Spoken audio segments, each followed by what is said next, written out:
What's up, everybody? Welcome back to the channel. See, I'm set up here getting ready to do some work on my son's GTI, and that's going to be a big brake upgrade I've been wanting to do on this car for a while. And that's this same thing as the R32, but these are actually from my 3.2 liter TT. And I did the Brembo brake upgrade on my TT before I sold it and kept these so I could put them on my son's car.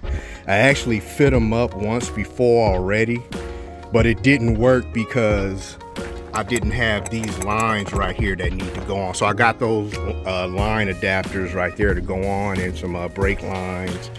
You can see I got the rotors, but I also recently was able to get the R32 rear calipers and the rotors for this car also. So the fronts are going to be from the rotors from my TT. They're used, but they're in real good condition, so I'm reusing those. And they're going to be with red stuff pads, the lines, and I'm going to be bleeding them with this power bleeder and some synthetic .4 fluid. And then later on in the video, I'm going to show you guys a surprise, well, another upgrade we're going to be doing later on this car that might interest a lot of you GTI guys, so stay tuned.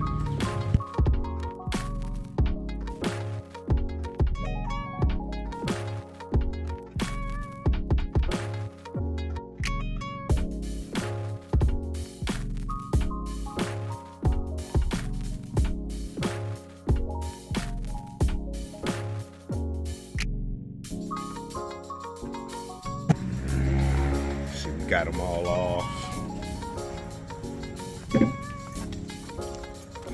Got my assistant, my nephew Donovan, helping me out. I'm getting old, I need some help. I forgot, I have the dust shields for the bigger brake kit too. So if you guys are doing the brake upgrade, get the dust shields too. All right, y'all, we're starting on the front first. Tools you're going to need for this.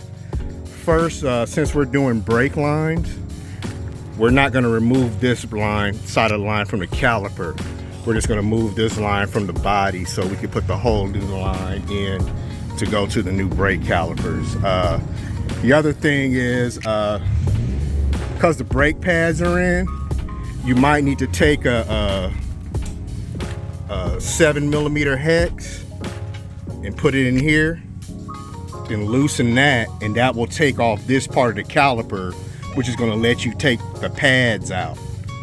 Or since you're going to have to take these off anyway, you're going to have to take off these spindle hubs too, well, these brake caliper hubs, and those are going to be 21 mil socket for these bolts right here. There's two of them, one on top, one on the bottom. And you're going to need a breaker bar because they're on there pretty tight. And you see I could have had to loosen it a little bit already. So I'm going to take this line off. Then what I'm going to try doing is just loosening the two nuts and take that off. Another thing you're going to have to do is this right here, this little clip that holds the brake caliper, the brake line in place to that. You're gonna have to take that off and then just move that line out of that little groove right there. But since I only got two hands, I'm gonna loosen this. Then I'm gonna take these two bolts off and see if I can slide this thing back. Then I'll come right back and let you guys see me doing that. All right, I'm back. I got this loose and the caliper just fell off. I was gonna film that, but I basically just took these two bolts out of here and there, and then the whole thing came out, which is good since I'm not reusing that caliper at all. So, but that's what I want to show, that whole thing coming off. And then let me get the size for this, and I'll show you what size it is to get these dust shields off. All right, this is a T30 star bit. Where is it at? Right there, T30 star bit. And just be real careful with these. Make sure you get them in there get the bit in there seated right, because you can strip these. Then it'd be real hard to get these out. So that just gets loose. That comes off. And then, yeah, these are T32. So let me get an extension. I'm gonna take these off, and then these are for the R32 brakes. So these are gonna be going back on in their place. Might be the, actually it's gonna go on this way. Turn around like that. So I got my T30.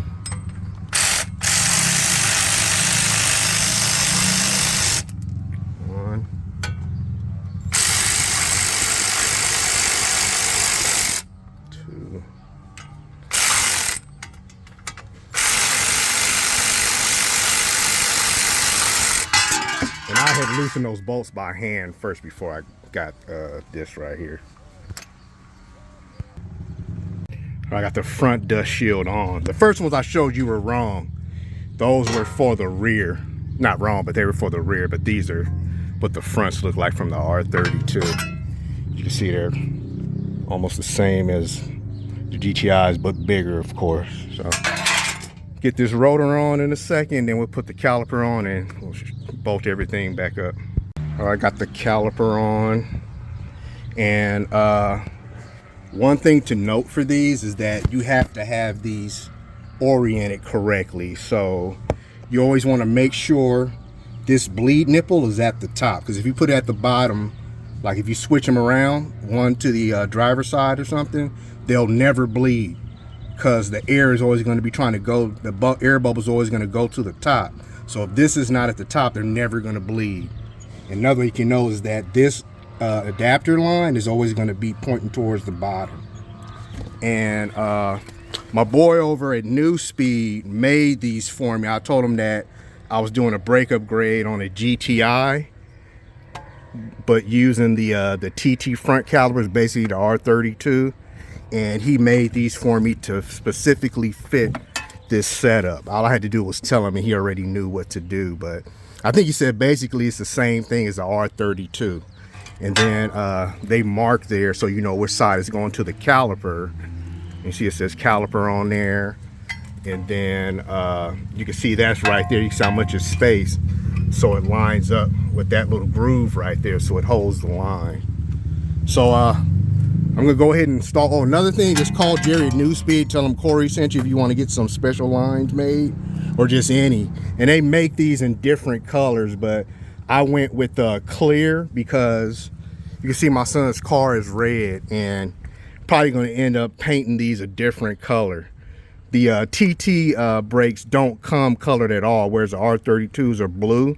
And since the rear calipers came from the R32, I went ahead and painted these blue, because you can see they got a little scratched up when I was trying to put these plates on. But he's probably going to paint these a different color later once we maybe get the car repainted or whatever, see what theme he wants to go with. All right, let me install these lines and we'll come back. One real quick thing, y'all, is for this part that goes through the caliper, I don't know if you can see that little notch right there. There's a notch in there too. You can see it. You can see it kind of right there. That needs to line up so this can actually go in there like that. And then there's these little spring clips. So this one I had to push that through too. Then there's a notch. Then you just push the little spring clip in there. And that's how you get your lines in, fit it correctly. All right, you guys, got the fronts on. We're about to move over to the rears.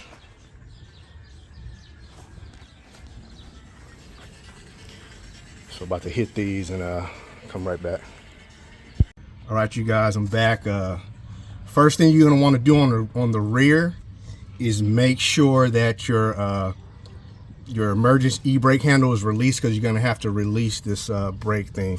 So you just want to put a screwdriver down in there so you get leverage to push that back like so, and then just push that line down, then it'll come loose. All right, next thing you're gonna wanna do is remove the brake lines.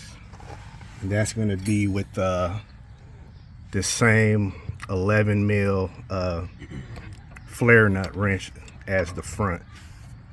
So you're just gonna release that, loosen that, and then you're gonna loosen this one, take the brake line off, and remove the two clips. That one, and then there's another one on the bottom right there. Just get a flathead, turn it, and get those out. All right, I got this line loose. So I was having trouble getting leverage on the back, because you can see I can't really get this on there because this is in the way. So what I'm gonna do is I'm gonna loosen and remove this part. Okay, you're gonna want to take this off first anyway, because the piston is still pushing on the pad. So if you just try to take this whole thing off, the carrier off with that, it's going to be real hard, because the brake pads are still going to be pushing on that. So you want to remove this first. And to do that, there's two 13 mil bolts on the back here. You loosen them, take those out like that. Then the bottom one.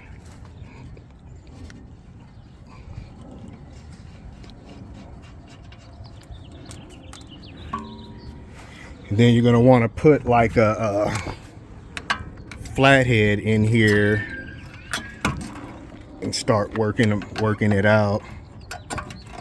Like so.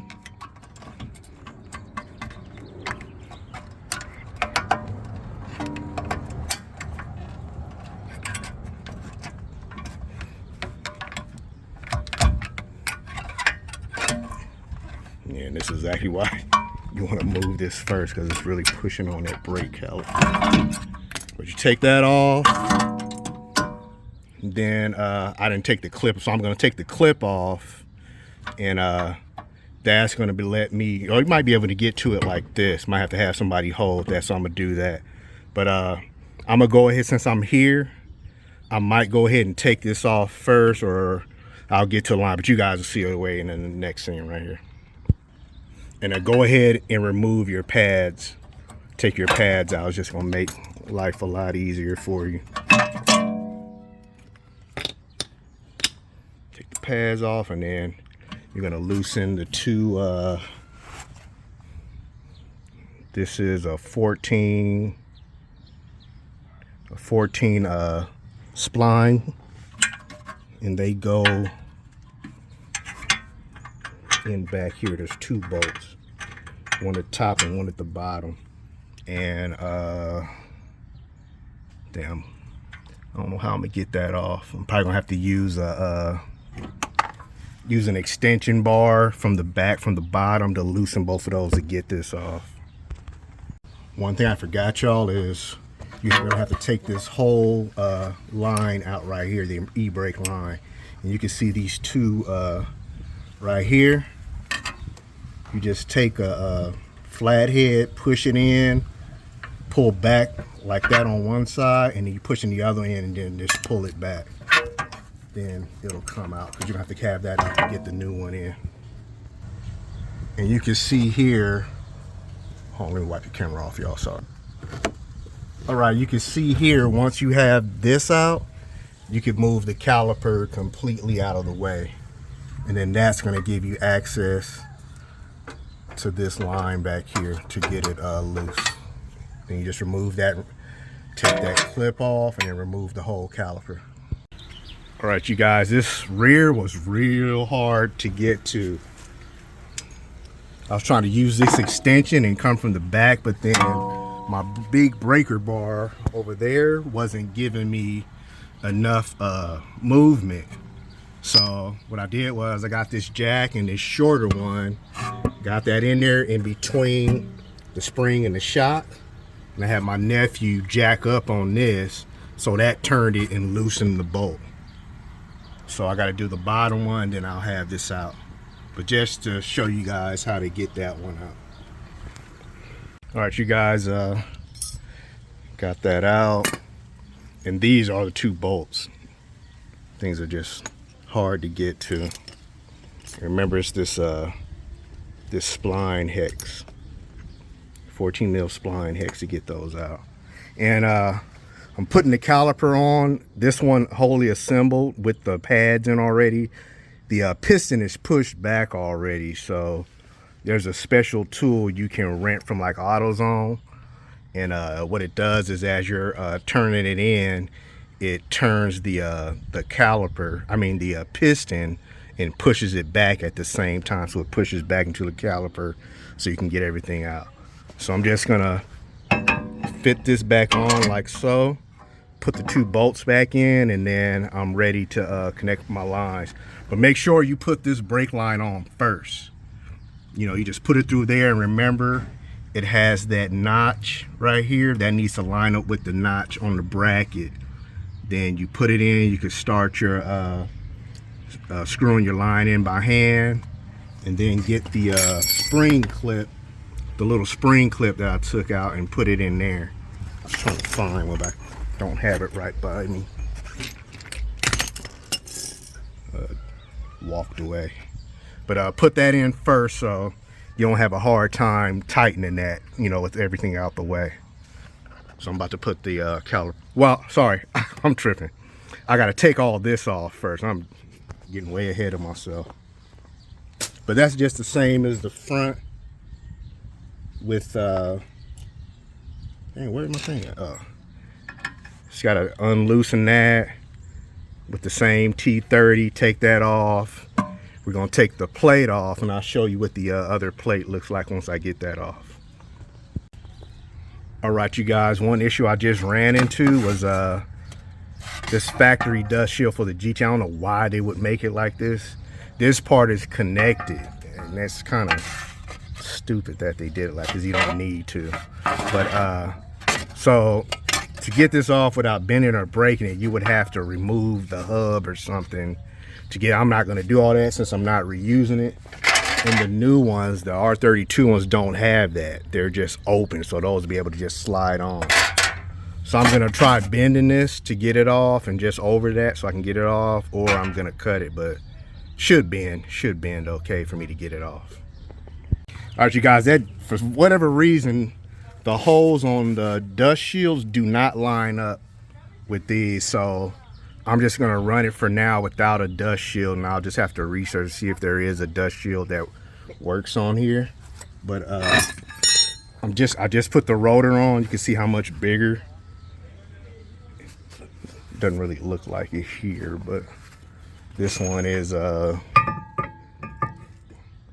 little bit bigger, and it's vented, so I have a higher heat threshold than the other one.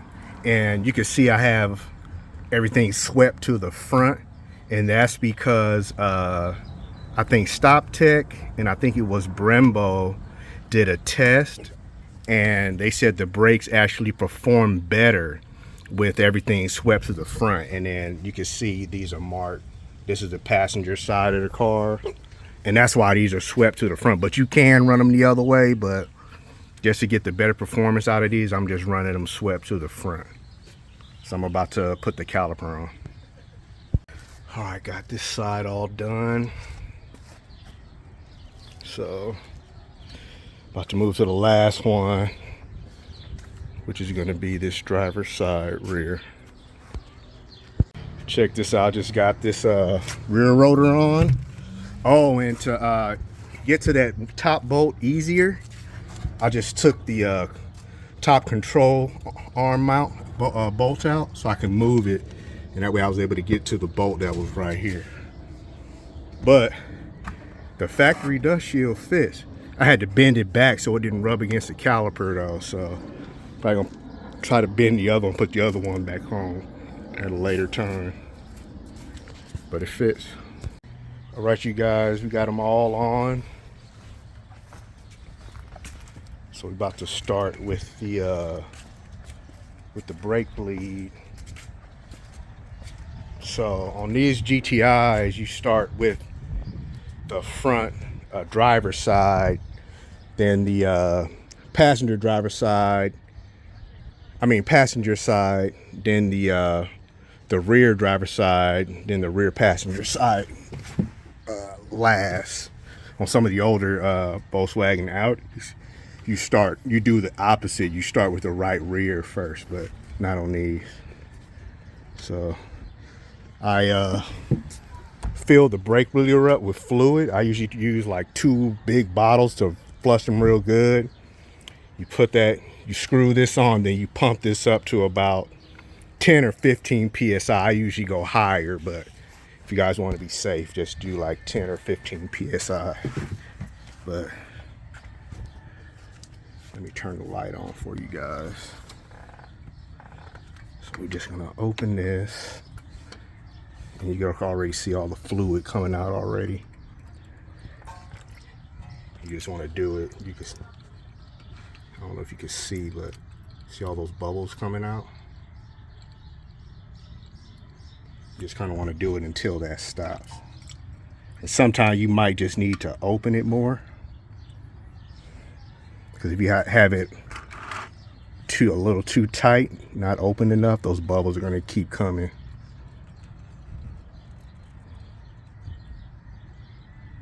You see, they just stopped. I'm gonna let it go a little bit more, because I usually like to get all the old fluid out. And I did bleed these a little while back when I first tried to do this, so he should be cool.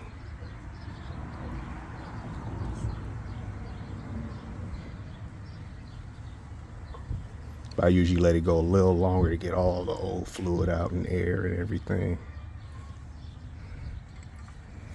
And that's it. You just keep completing the same thing all the way around until you're done. And so I'm gonna do the rest of these and I'll be back.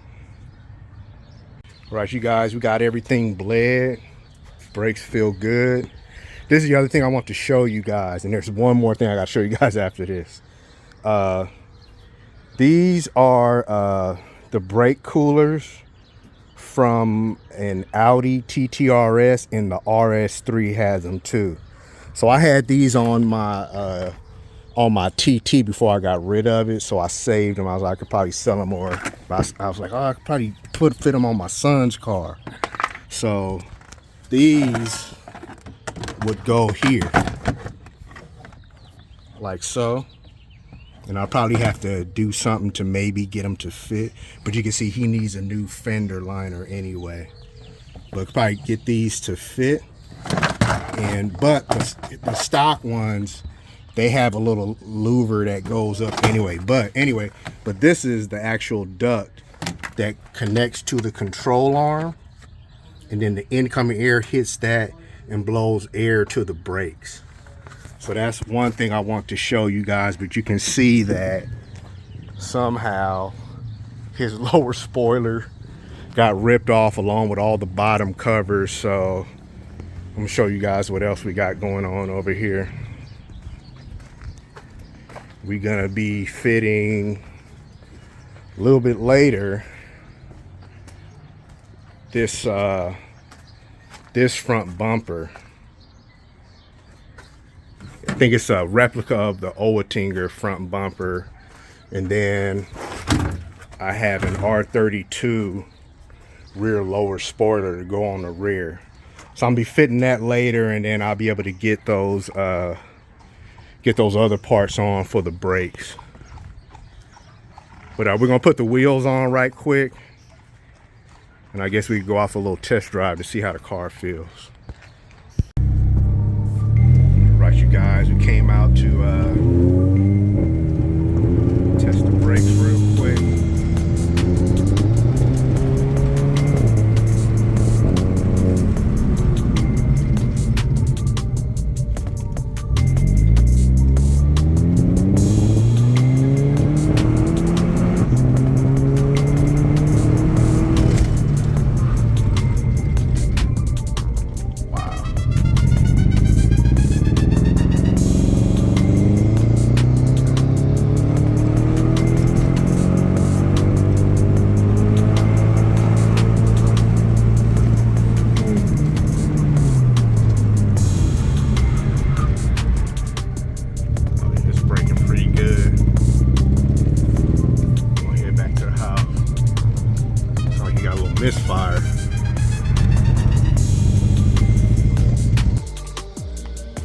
right, you guys, we got back. You could really feel the braking more in the front, because the fronts, I'm using the same, I was using the same pads that were on my TT because they still had a lot of life, but I made sure that I put them on the same caliper, so they're already kind of broken in, and the rears still need to break in though. So, but they feel real good. It's a lot of bite with these, and then because they're bigger, they'll be able to take more heat. They'll have a higher heat threshold, which means he'll be able to get on them harder, and the brakes will last longer.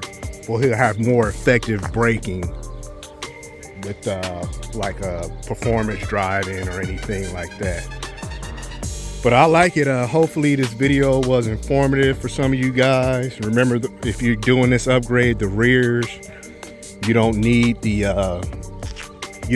dust shield. You can use the same stock dust shield, so you don't have the headache of taking those off. You just have to push them back a little bit away from the rotor, and that was it. But hope you guys liked the video. Hope you guys found it informative. We got some more stuff coming up for this and my other projects. Leave a like, comment, subscribe, and we'll see you guys in the next video. Thanks for watching.